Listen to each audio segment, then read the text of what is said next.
Assalamu alaikum everyone, welcome again. It's the last day here and Jazakumullah khair for being an amazing audience actually. It's one of the best audience I've been talking to.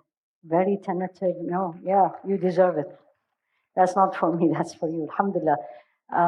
You're very tentative, you're engaging, your questions. So I decided, and with an apology to the organizers, to do the same theme we did yesterday. So I'll cover the whole topic in the first session, and in the second session we'll do questions and answers. Questions and answers teaches a lot actually.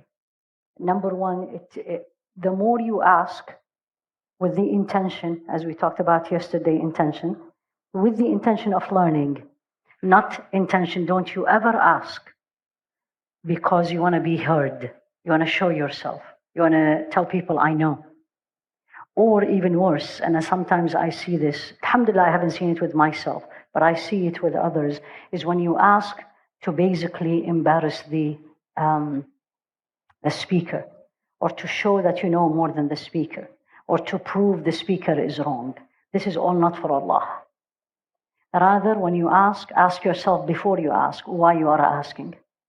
But in general, asking questions is one of the best ways of learning. And this is why you see, even in the Quran, Allah subhanahu wa ta'ala in Surah Al-Baqarah, many times, what did He say? وَيَسْأَلُونَكَ.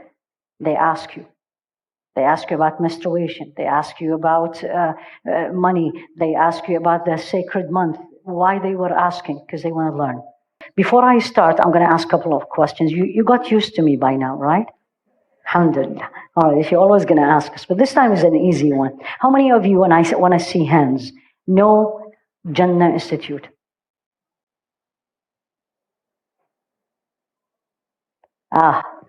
We didn't do a good job. We, meaning the team. It's, if you look on my right side, you see the one in between. So you see faith event, and then you see, I hope I'm saying it right, Kafia, is that right? Alhamdulillah. Then you see in between, that's Jannah Institute. And Jannah Institute is actually a woman education institute. It's woman to woman. Just quickly, I'll give you an idea. Why is that? 2010, I still remember the time, which I normally don't. I have a very bad memory. But alhamdulillah, this one, I remember I was in Aqidah class, studying in Jeddah. And this was my first time being taught by women only. Like I was taught in women in medicine, but not Islamic studies. Because in the States, we're all men. So I remember I was sitting there, and she was an amazing teacher, and it was a beautiful discussion. Something in my mind went, and I said, how many women live in the West can do what I am doing right now? It's very difficult, right? You leave everything, and then just pack, and then go. That's not possible for many, many women for many reasons, even those who were really interested. So I actually asked Allah subhanahu wa ta'ala at that time. And I didn't know any. Of course, Allah listened. This is also for the question one of you asked yesterday. And I was like, I wish I can do this in the States. And this is how Jannah Institute was born. Later on, of course, 3 years later, it was born completely by coincidence. I was still studying, group of us women get together, and they said, let's do it. I said, you go and take care of all the logistics. There's a lot of logistics to start an institute in the United States. And then I'll start teaching. Long story short, 2017, when I finished and returned back, we started doing short courses. And alhamdulillah, and you'll be surprised, we actually did online before COVID. We used Zoom when nobody knew what Zoom is. I remember when I met the founder, I was like, what is this behind him? It was a picture of New York. And I was like, he doesn't live in New York. Right? Now everybody knows, the green the green screen, the backdrop, that's what he had. Anyway, so alhamdulillah, so when COVID hit, for us was not a big deal because we already had it. And actually COVID, and again, عَسَىٰ أَن تَكْرَهُ شَيْئًا وَيَجْعَلُ اللَّهُ فِيهِ خَيْرًا كَثِيرًا. You may dislike something and Allah put in it a lot of khair. And you all know how much COVID brought khair, as much as unfortunately a lot of death and loss and all this. So anyway, number of the students tripled because now women I wouldn't say women, we as a human believed that we can learn online. We had our doubts before, right? But then we had no choice. Children, they had either don't learn or learn. So we started, walillahi alhamd wal minna, now alhamdulillah, and then 2021 is when I decide I'm gonna, the dream I had, I'm gonna do it. So we started our full-time course. It's a 1 year, it's a 9 months actually. Whatever is called Year of Knowledge, what every Muslim woman should know. We do not graduate scholars. You know why? Because we need every one of you to know her deen. Because very few people can be scholars and very few people have access to scholars. But you need to know your deen as a mother, as a daughter, as a wife. So we decided only 5 topics, the basics, but we teach traditional books, but in a modern way. And it's all practical. What does it mean? I mean, if you have taken any course with me, you will not hear but this. What does that mean to you? And living in Malaysia or living in the States in the 2023, what does it mean? So alhamdulillah Rabbil Alameen, we finished 2 years. We have more than 150 students. And the reason 150, because we capped it. We have 1,000 students on the waiting list. Yeah, subhanAllah, I couldn't believe it when they told me. I was like, no, you're exaggerating. And they showed me actually. So alhamdulillah Rabbil Alameen. And we almost, when I go back, will be the last week of teaching, and then we have the final exam. Then we start the new year, inshallah, in September. Every year we start in September. It's 5 subjects which every Muslim woman should know, and every Muslim should learn, not only women. Which is basically aqeedah, what do you believe in? How do you practice? Is your fiqh? And then, what do you know about the Rasul alayhi salatu wasalam? So we chose in the first year commentary of An-Nawawi, and in the second year, Shama'il, his life alayhi salatu wasalam. We teach tazkiyah, purification of the heart. Has to be. Otherwise, we only know the external and the heart is somewhere else. Subhanallah. And we do ulum al-Quran in the first year, and in the second year we do tafsir. So I would absolutely, now there's a good news. We looked at and how many women can do this for 9 months continuously. It's 5 subjects, it's 11 hours per week.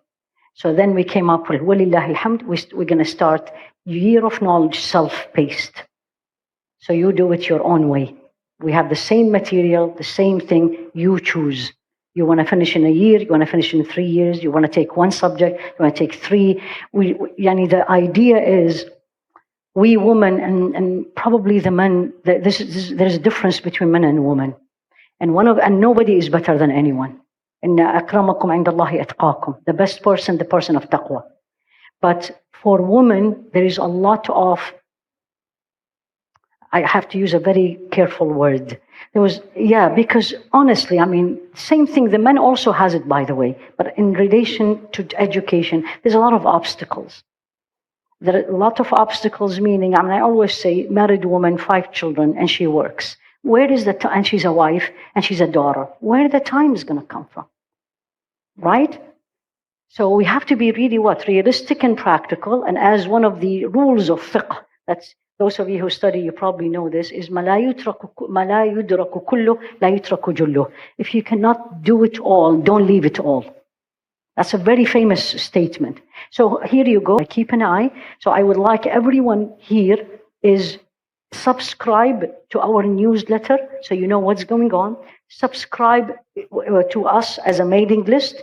So once we open this, you will have it. And then also follow us on the social media. I know most of you follow me personally on social media. That's why you're here.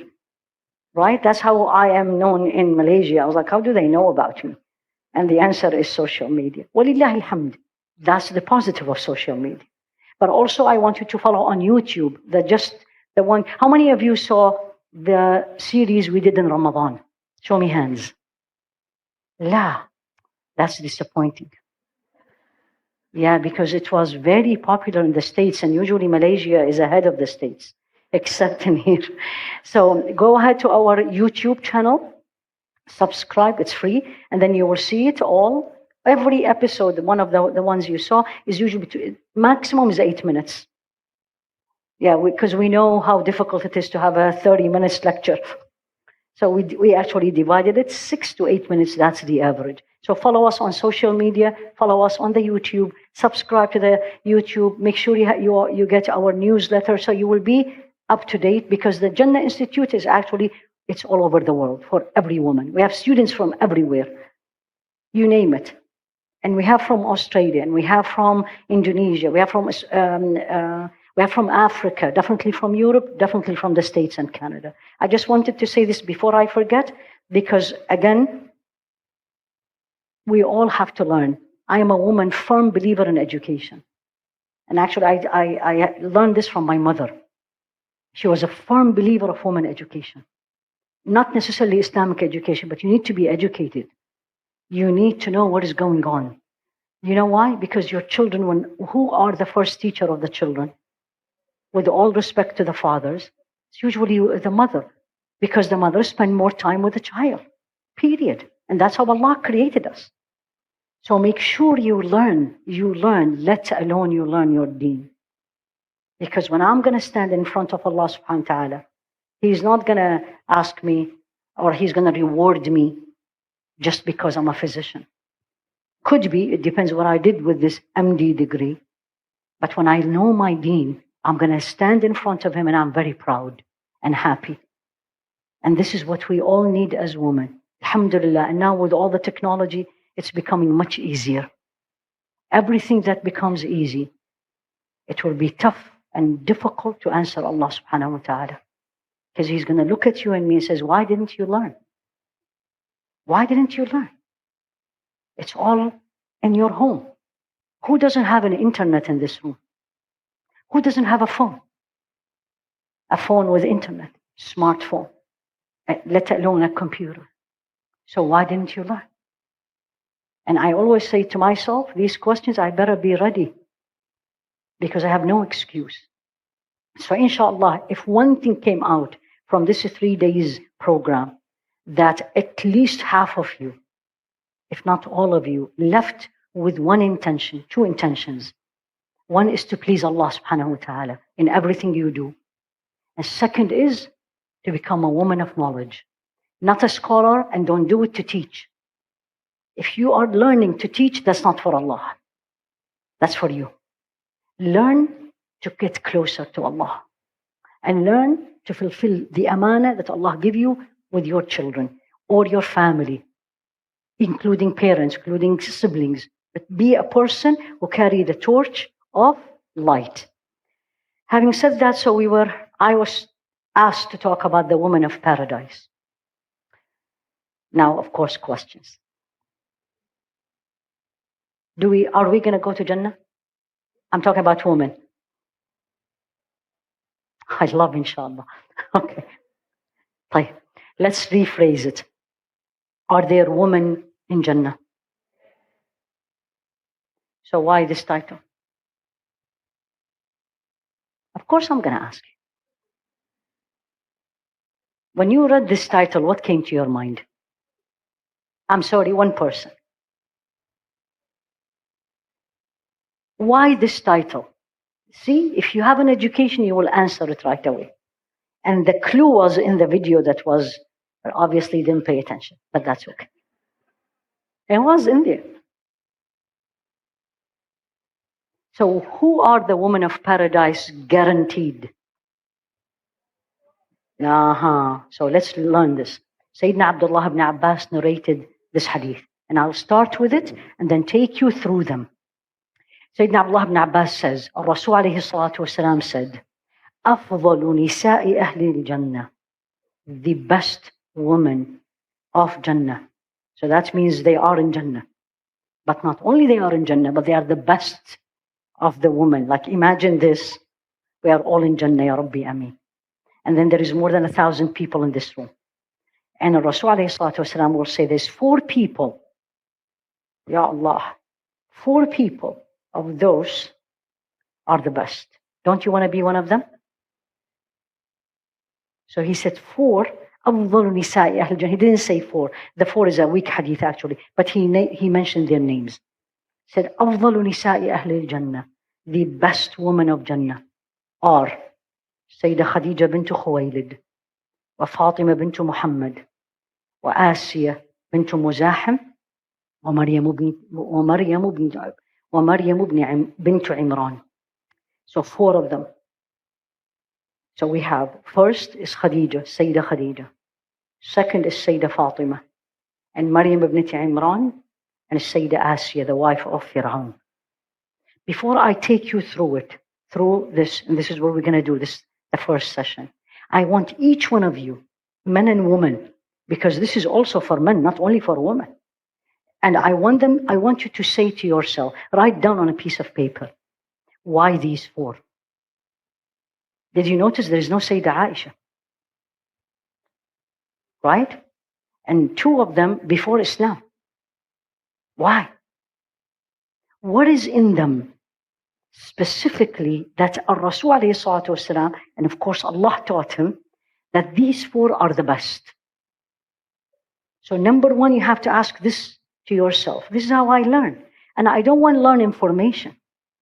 I want to say, okay, so now I learned Sayyidah Khadija is one of the best women of Jannah. Like, why? And then that's the question. Can I be like her? I'm not going to be the wife of Rasul ﷺ. I wish, but it's not. But is there something in her or in Sayyidah Asiya, the wife of Fir'aun? So completely 2 opposite, right? One is the wife of a prophet, the other one is a wife of a tyrant that Allah subhanahu wa ta'ala cursed. Then you have the woman who has no husband. Isn't that interesting? Right? And then the daughter. Why Sayyidah Fatima? Right? Why not Sayyidah Kulthum? Did I make you interested already? Alhamdulillah. Now you need to write down and tell me, what is it in your, whatever you know, why do you think these 4? Do they all have the same one character, or 4 of them? Or each one of them has something unique that I may have it? This is the whole idea. Because I want to be in paradise, for sure. Do I have any of these qualities? Maybe all of them. So let's take one by one. So this hadith I shared with you is in Imam Ahmad. So Sayyidina Abdullah ibn Abbas narrated on the authority of Sayyidina Abdullah ibn Abbas, Rasul ﷺ said, the best woman of Jannah, Khadija, Fatima, and then he said Maryam bint Imran, and then Asiya bint Muzahim. So let's take first. What do you know about Sayyidah Khadija?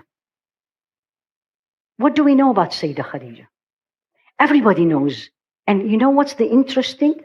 From this series, it was 30-day series. We covered 25 women. The highest views was which one? Sayyidah Khadija. To my surprise, actually. I thought people will see more because we brought women, even contemporary, and especially women who people don't know, right? To educate everybody. So I was like, everybody knows about Sayyidah Khadija.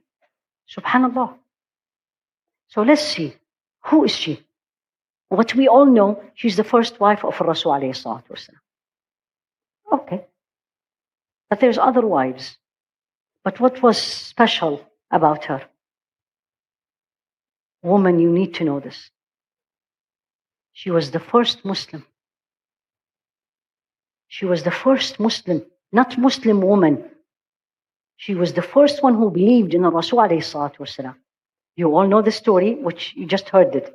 So we're not going to repeat.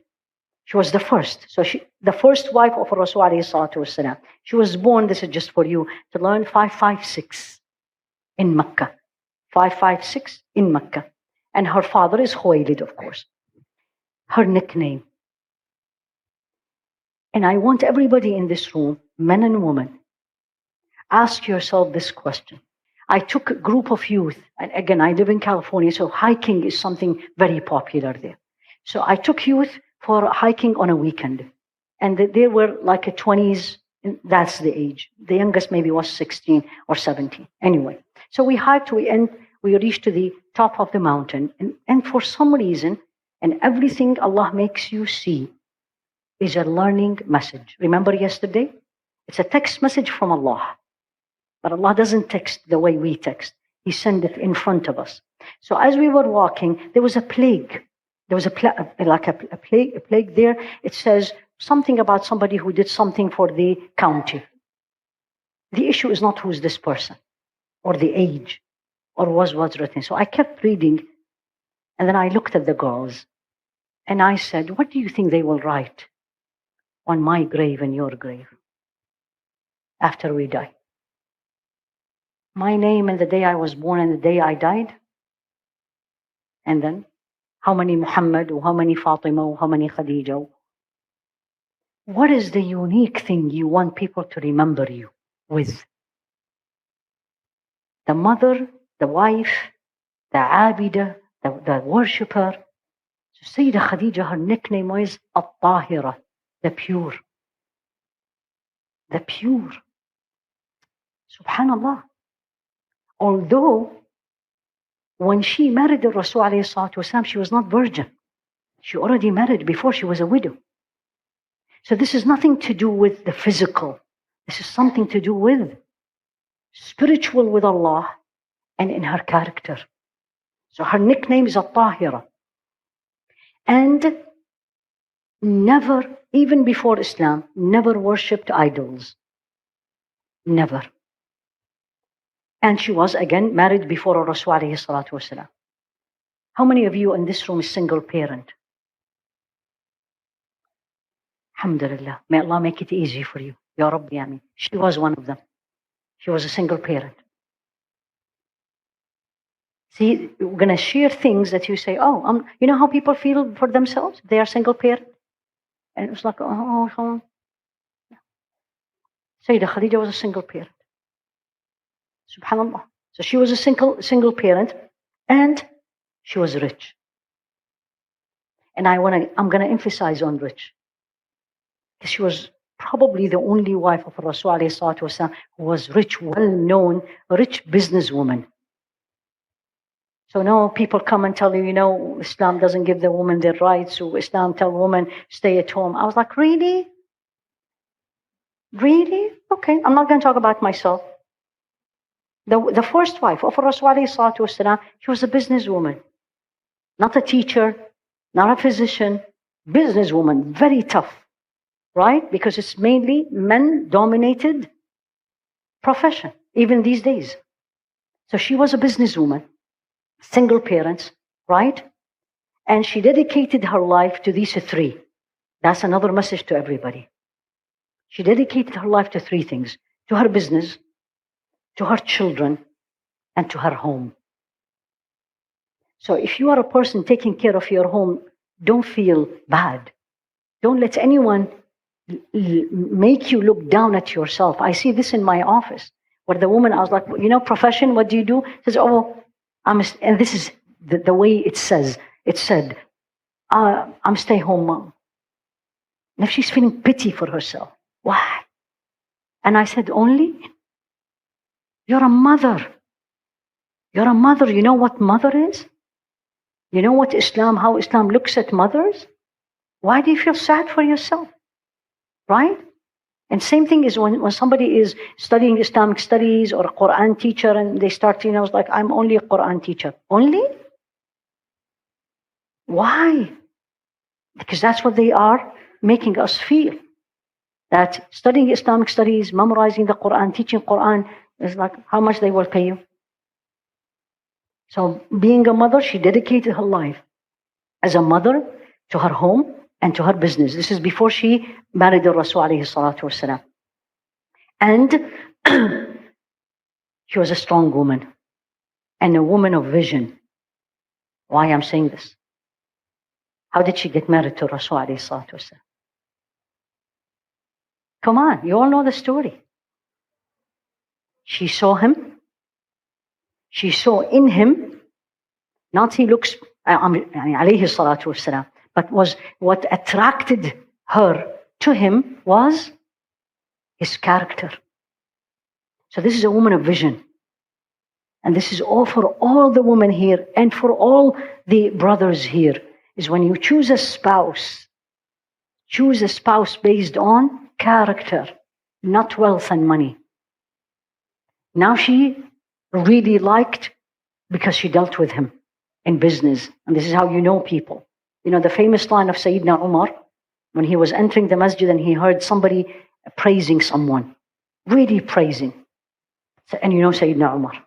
So he said, do you know him? Well, he said, yeah. He said, have you traveled with him? He said, no. Have you dealt with him? هل تعاملت معه بالدرهم والدينار? Have you dealt with him with money? He said, no. He said, then you don't know him. You know people absolutely when you travel, especially if you share a room with them. Because they can't make it up all the time. And when you deal with them with money. So she saw him, dealt with him, she liked him, and she sent, you know the story, sent someone to literally propose to him. And he said, will she take me? She was a woman of honor, well known in the city. Imagine like here in Kuala Lumpur, you have this one very well known, right? Respected, well known, older than him. And he said, she wants me, looks at me. And he's a Rasul alayhi salatu wasalam. And he was not wealthy. Money is not the reason to get married.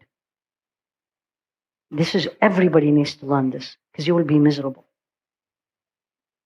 It's a glamorous thing in the beginning.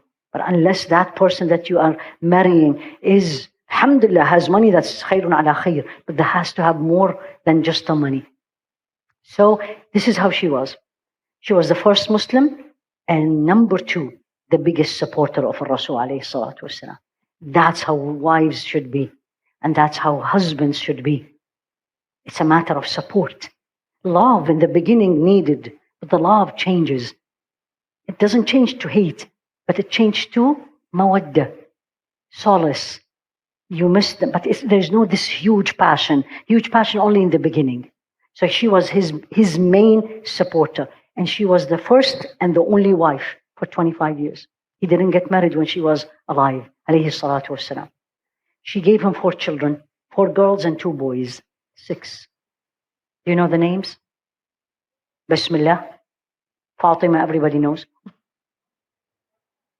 Sayyidah Zainab. Don't call them by their first name. They're not your friends. They are the children of Rasul alayhi salatu wasalam. So we have Sayyidah Zainab, Sayyidah Fatima, Ruqayya, and Sayyidah Kulthum. And then we have Al-Qasim, Ibrahim, Sayyidina Ibrahim, Abdullah, Tayyib. That's something for you to go and check. The name that Rasul alayhi salatu wasalam is called the father of, Al-Qasim, Abu Al-Qasim.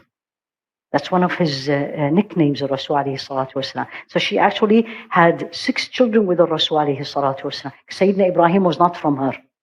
You all know that. I hope. Otherwise, you absolutely have to see the series. Now it became an obligation. So yes, she had Al-Qasim, Abdullah, and then the 4 children, the 4 daughters. When she died, her home was purchased by Sayyidina Muawiyah, and there was a mosque in there. She died in Ramadan.